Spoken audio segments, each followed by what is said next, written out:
Hello, my name is Leonica Gamer, and today I'm going to be showing you how to build your own personal build battle arena in Minecraft on your own wonderful world. Now, the reason that you may be doing this is that you want to make inside jokes with friends, or perhaps you want to build something that wouldn't necessarily be okay on a normal lobby, which I do not condone or encourage, but if you are going to do it, then it is best to do it on a separate world. Also, I know that I mentioned in a past video that I have some experience with doing things like this. I have made one of these arenas before because my friends had a tendency to build inappropriate things. I did not participate in the inappropriate building, just thought I should clarify.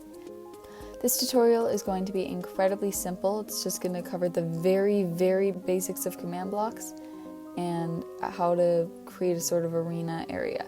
If you want a more in-depth explanation and more detail to it, then leave a comment letting me know that you want more of this stuff, or like the video, which will let me know that you like this type of content and perhaps I shall add on to this. Alright, let's get into it. Okay, so first off we have this little control center that I built. Now, you obviously don't have to build something that looks somewhat nice for this area. All that matters is that we have these 3 command blocks here. Let me just get this out of the way. Alrighty. There was no need for that pig to be there. So what we have is these 3 command blocks. Now these 3 command blocks are what control the walls and the floor. See, we are going to be reusing this arena over and over and over again, which means likely there will be harm coming to walls and floor. And so what we did is we put these command blocks to regenerate them if anything ever happens. Now, the first 2 command blocks, this top one and this bottom one, are controlling the walls. So the basic command for everything that we are going to be using in this video is the /fill command. What you do is you enter in 2 sets of coordinates, and those coordinates will be filled with whatever block that you choose. And as you can see by the coordinates, the first coordinate does not change, and that explains why the wall is only 1 block wide, and then the other 2 coordinates do change, which is the height variation and the length. And then we have the same thing happening with the wall that's adjacent to it, except the last coordinate does not change. So coordinates work in a very simple way. You have your first coordinate, which is your x coordinate, and then you have your second coordinate, which is your y coordinate, and then your last coordinate, which is your z coordinate. Now your x and z coordinate are your coordinates that go left to right. And so those coordinates will control how far it goes in that direction and how far it goes in that direction. And then your y coordinate is your height coordinate, which goes up and down, for obviously that's how height works. So the way that I found these coordinates is just by going to right here, which is where the wall begins, and just standing right here, and I found the coordinate for right here. And then I decided that I wanted the wall to stretch all the way to 100, so I flew over there. I decided that I wanted the wall to be 70 blocks tall, and then I typed that in.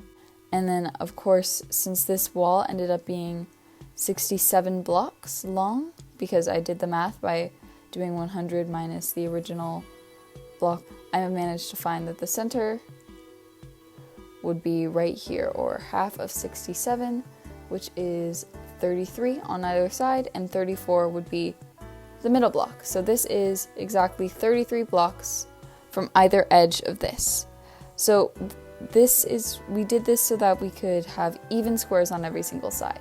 And also to make the walls even, from right here I had this part of the wall go 33 blocks this way, and then the other part of the wall goes 33 blocks that way. So what I did is from the center right here, I just simply moved 33 blocks, and then I wrote down the coordinate for right there, and then I moved 32 blocks in the other way, and then I wrote down the coordinate for right here, and that was a really quick way for me to fill in the exact center. And then obviously I varied the height a little bit. And then finally for the floor, since it is not side to side like these ones are, it's on the ground, the middle coordinate is the one that does not change. Well, the easiest way for me to do this was to find the edge of the wall and just to build like a straight line, mine a straight line, and then come on over here and mine another straight line and find out where those lines met. And then right there would be my corner, would be the corner of everything in this box, so right here. And I would go all the way to the other side and find the coordinate for that corner, and then I would have the command of /fill, and instead of concrete, we want the floor to be grass.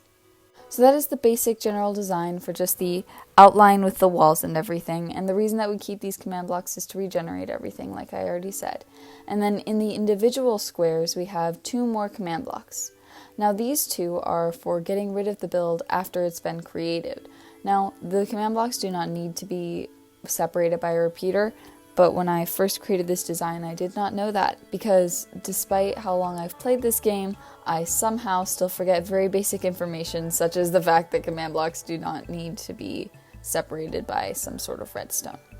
So the reason that there are 2 command blocks here is because the area of this square is actually too great for 1 command block. It's about 50,000, I believe, when the limit is about 30,000. So what I did is I divided this area into 2. Since this is 33 blocks, this means that the exact center was the 17th block, which means that it was not exactly perfectly divided into 2, meaning that the first command block did end up taking up just 1 more line of space. It is a 3-dimensional thing, so instead of just having the 2D plane, we also have the height, and it's fully being filled with air, not just like the outer edges, and so that ends up taking up a lot more space, and so there's a reason that we need these 2 command blocks. Now these 2 command blocks work in the same way as those, except all 3 of the different numbers, they vary, which is what creates that 3D appearance, and then the final word is air. The block that we are using is air.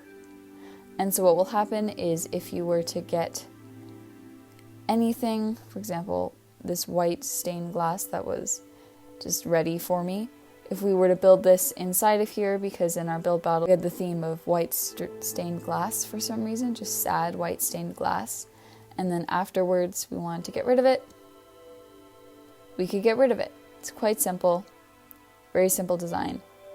The reason this is obsidian is so that it stands out against the stark white walls, and the height cannot be above this, so I ended up making the final height just be like 50 blocks. So the basic way that I have played this in the past is that each person rates the other person's builds out of 10, and it's anonymous. We don't know whose builds are whose. You just fly around from build to build. And the person with the most out of 30 in this situation, by the way, you can make this bigger by just making the wall longer and adding an extra command block in the control center for another wall. So, but in this situation it would just be 30. The person who got the most out of 30 would win, and then what they could do is they could choose the theme for the next round. And that's an easy way for people to be motivated to want to win this competition. Overall, this is an extremely simple design that I believe absolutely anybody could do in their world.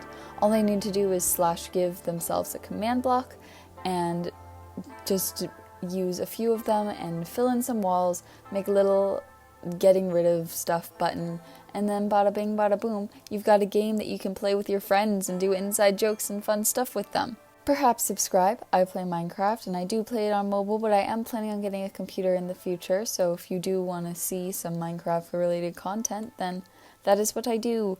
Also, leave a like if you liked the video and you want to see more stuff like this, and comment if you liked this video, and comment if you did not like this video so that I can know what to do to improve it in the future and make content that you may in fact enjoy.